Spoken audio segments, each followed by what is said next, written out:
0800 800 01 se você acha que o Brasil deve continuar sendo o país que mais mata travestis, 0800 800 02. Se você acha que não, precisamos acabar com a transfobia. O final você decide. Oi, tudo bem? Meu nome é Lua Lucas. Eu sou estado de presença, então eu sou essa pessoa que tá falando aqui agora. Artista marginal. Eu sou travesti. De Jacarepaguá, flamenguista e mangueirense. Toma cuidado. Maravilhosa! Me chamo Gabriela Lohan, tenho 25 anos, taurina, nascida em São Gonçalo. Eu me identifico enquanto uma mulher trans, né? E eu sou atriz e modelo. Um pouquinho nervosa. Meu nome é Maria Eduarda Campos, eu sou uma mulher trans binária, sou libriana, sou jornalista também, trabalho com televisão há bastante tempo. Tô solteira, tá, gente? Se alguém assistir documentário, tiver um boy mara, magia, que goste de coração, de essência e de alma, a gente tá aí na pista. Olá, eu sou Salma Moretti, mais conhecida como Sal Moretti, e já fui Salvador Moretti. É muita coisa, mas dá pra entender.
Então, minha identidade de gênero é travesti.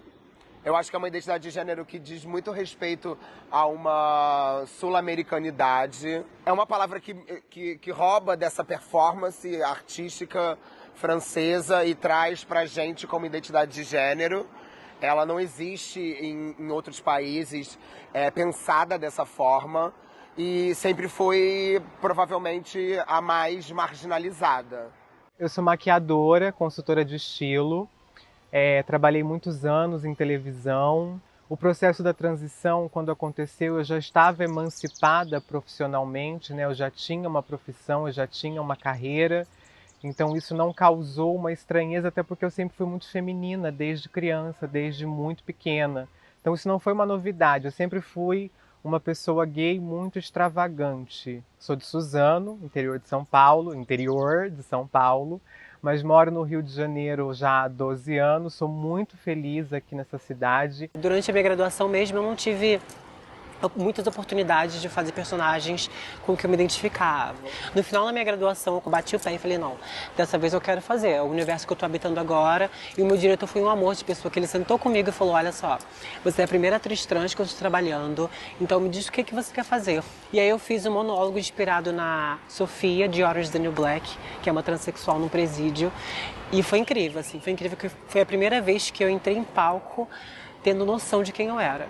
Assim que eu decidi iniciar meu processo de transição, eu tinha acabado de sair de uma separação e foi muito difícil porque eu já tinha 2 filhos pequenos. Eu comecei a mergulhar direto no ativismo, me aproximei de muitas meninas trans que fazem atos políticos, conheci muita gente. Graças a Deus eu não me relacionei, nunca tive nenhum tipo de relação com mulher na minha vida. não sei o que é isso. Sempre gostei de homens, eu sou uma mulher transexual hétero. É assim que fala, Duda? Que a Duda é mais ativista, ela é mais engajada. Eu também sou, mas eu sou mais engajada na questão da alma. A construção social sobre os gêneros, ela é muito binarizada, né? Tipo, antes de você nascer, fazem uma ultrassonografia, seria esse o nome? E aí descobrem se você tem um pau ou você tem uma xereca. E no momento que descobrem que você tem um pau, te dão um nome masculino. No momento que descobrem que você tem uma buceta, te dão um nome feminino. E a gente entende que esse processo de binarização é um processo que anda junto com o patriarcado e com o capital, num processo mesmo de lobotomizar toda uma população, sabe? Colocar a mulher num papel de subserviência e o homem num papel de poder. Tem a ver com várias estruturas, é bem estrutural mesmo, não é uma coisa direcionada, assim. E tem a ver com toda essa estrutura que mata, genocida, estupra o corpo feminino. Eu pensei minha mãe, minha avó, e como meu pai era uma pessoa muito cabeça aberta, ele dialogava muito com a gente, frequentava terreiro de candomblé, era um servidor público que estava ali ajudando todo mundo a conquistar os seus direitos, foi de movimento estudantil, de esquerda. Eu achei que eu pudesse procurar ele para tentar me ajudar a trabalhar essa questão. E na verdade acabou sendo um erro tremendo, porque eu expressei para ele quem eu era, né? Eu andei de uma forma super feminina, a gente passeando na Lagoa Rodrigo de Freitas com meu irmão, e eu andei assim, rebolando, mostrando aqueles trejeitos super femininos, etc. E ele ficou com muita raiva, ele debochou de mim, me agrediu verbalmente, ele nunca me bateu. Mas ele foi bastante agressivo, debochado, ficava o tempo todo dizendo que eu não podia imitar o gestual feminino, cruzar as pernas e fazer certas caras e soltar a mãozinha e etc. O meu pai tem 86 anos, nasceu em 1934. Imagina para o meu pai. Vocês sabem que eu ainda não troquei meu RG, porque eu ainda sou apegada? Porque é o meu pai. O meu RG é o mesmo RG de quando eu tinha 12 anos de idade, que eu fui com meu pai tirar. Meu pai venceu todo tipo de preconceito interno para me amar. Ele teve um pai que não foi maravilhoso. Meu pai nasceu pobre, eu vim de uma família também humilde, não sou rica, sou trabalhadora. E quando eu fiz 18 anos, meu pai falou, bom, eu não tenho dinheiro. Eu não tenho nada para te deixar, nem casa. A única coisa que eu posso te deixar é uma profissão. O que você acha que desse jeito... Nunca vou me esquecer disso. O que você acha que você pode fazer desse jeito? Desse jeito era um cabelo vermelho, tipo assim... Meu Deus do céu, nem sei dizer. Uma calça de lycra mega justa, uma bota de salto. E eu falei, meu pai falou, num escritório não vai dar, né?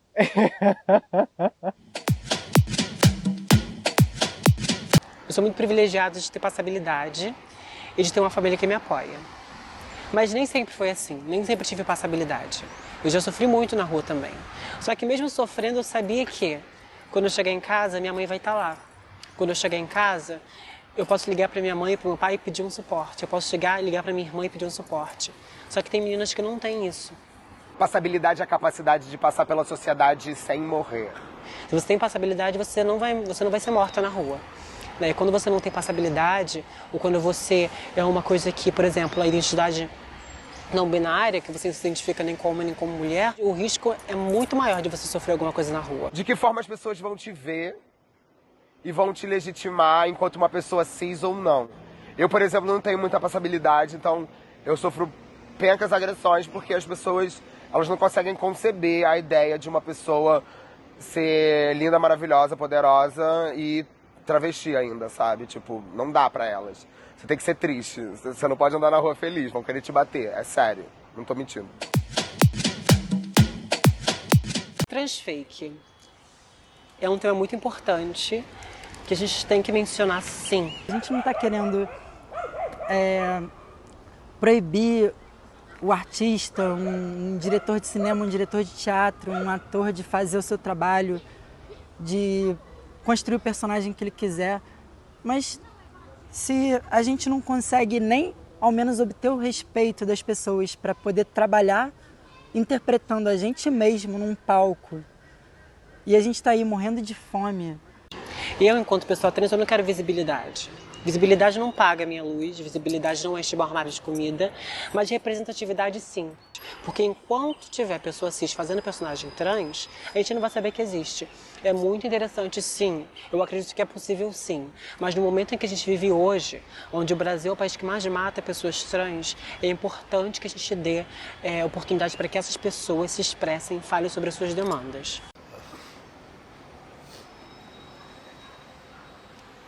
Eu acho que a arte é não verbalizável, assim, não sei. Eu acho que é um processo que a sociedade criou para se curar de tanta injustiça, de tanta dor. Eu acho que a arte é a única coisa que salva mesmo, assim. Pelo menos eu sinto no meu corpo que é o que salva, é o que transmuta. Acho que sem a arte, realmente, a gente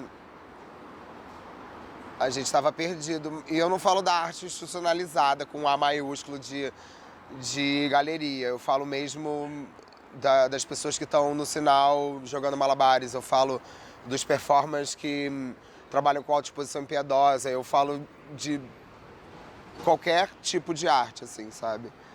O cinema marginal, não sei. Eu fiz teatro desde criança até uns 16 anos. E aí eu parei e teve um momento que eu tava pior parte da depressão da vida, assim. Eu tava na internet vendo vídeos e me apareceu um vídeo da Fernanda Montenegro, que foi uma pessoa que eu encontrei algumas vezes e realmente Claro, ela é foda, então ela modifica a vida das pessoas, mas pra mim foi bem pessoal, assim. A entrevistadora perguntava, Fernanda, o que você diria para jovens atores? E ela fala, desista, para de fazer. Se você sentir que só isso te contempla, só isso te faz levantar e viver, que só isso é o motivo de você viver mesmo, sabe? Que isso que te faz levantar da cama, aí você volta. E isso foi o processo de voltar, abandonar toda a normatividade. O meu processo artístico tá também ligado à minha travestilidade, porque eu comecei a querer fazer todos os personagens femininos. Engraçado, né? Hoje em dia poderiam me acusar de trans fake, mas, né, como eu transicionei depois, não sei se podem. E naquele lugar imaginário lúdico, foi que eu também construí a minha identidade de gênero. Na arte eu entendi que aquilo não era uma brincadeira também, foi um start, sabe, pra mim, assim, foi a chave que girou, assim, a pílulazinha do Matrix. Eu sofri muito bullying na escola, eu fui vaiada na escola por 1.500 alunos durante 5 minutos, na hora do intervalo. Eu achei que eu fosse morrer. Mas ali eu entendi o que eu ia enfrentar na vida. Minha experiência na escola não foi muito boa, porque quando você é uma criança afeminada numa escola, você sabe que você vai sofrer muito. E eu sofri muito. Tanto que durante esse período, o que mais forte que eu tenho na minha cabeça é o banheiro da minha casa. Porque eu lembro que eu saía da escola e ia pro banheiro, porque só dentro do banheiro que eu conseguia ser quem eu era. Então, durante esse tempo na escola eu sofri muito bullying, não só por ser feminina, mas por ser negra, por ser pobre. Nunca sofri agressão física, mas sofri agressões psicológicas absurdas. Quem quer voltar para uma escola depois de ter sido vaiada por 1.500 alunos? Porque foi com uma calça verde e boca de sino. Oi, ninguém, né? Mas eu tive que voltar, porque eu tinha que estudar. Eu acho que é absurdo a gente não pensar em cotas. Então precisa ter professores trans dando aula. A Luísa Copiters, que é uma militante trans, ela dava aula no colégio no momento que ela se identificou como mulher ela foi demitida. Então, assim, é o contrário, tem que manter a gata ali para educar todo esse contexto escolar. Eu acho que é estrutural, então é bobeira, mas não é, na verdade, sabe? A gente pensar que se a gente incluir, a gente começa a fazer com que o sistema se abra um pouco pra gente. É óbvio que isso tudo é teórico, porque na prática mesmo, gata, você acha que na escolinha da Zona Sul do Rio de Janeiro vão contratar uma travesti como professora de filosofia? Não vão.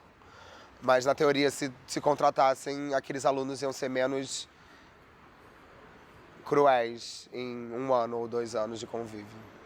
É muito duro a gente ver que existem políticos, existem religiosos, policiais que estão entrando nas escolas para criar esse discurso. Eles inventaram esse discurso de ideologia de gênero.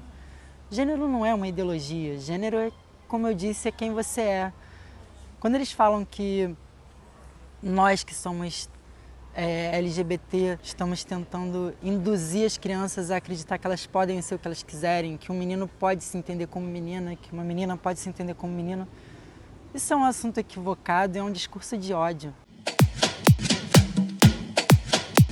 Gente, vamos lá, vamos falar um pouco sobre religião. Eu gosto muito de falar de Jesus porque ele me salvou.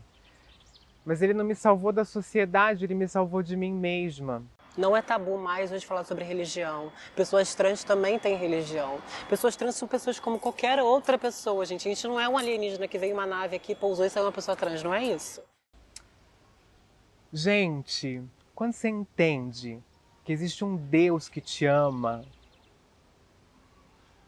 independente do que você seja, Deus não ama mais os heterossexuais do que as transexuais, e nem mais as transexuais do que os heterossexuais.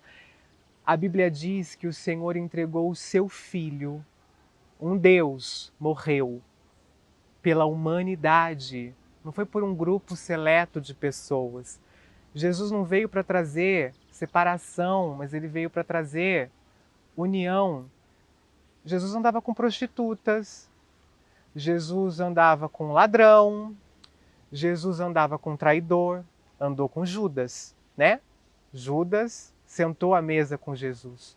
Mas isso não mudou o sentimento de Jesus com relação a Judas. Ele continuou amando Judas, mesmo Judas tendo traído ele. Eu comecei a meditar e comecei a me questionar e perguntar sobre coisas que eu não me respondia. Porque eu acho que Deus está aqui. Deus está aqui exatamente agora.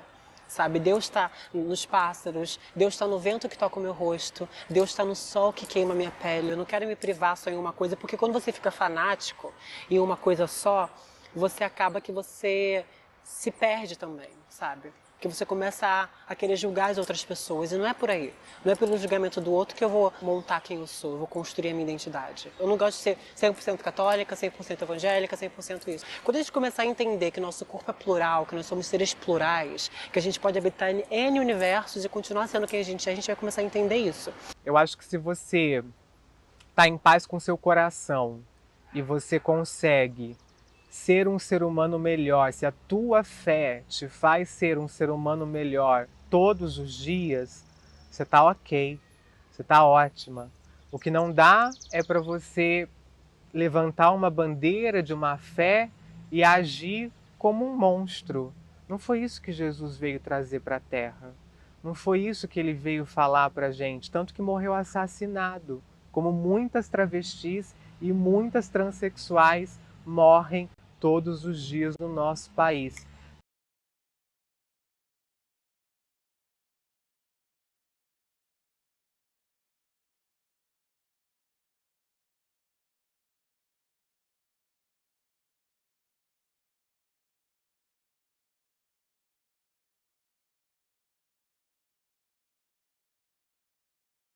Fala, o que você quer que eu fale? É isso? Posso falar? Eu queria conseguir ficar calma para dizer que não pode fazer transfake na arte. Isso tem tudo a ver com o espaço que vocês cis já ocupam e o espaço que nós, pessoas trans, ocupamos.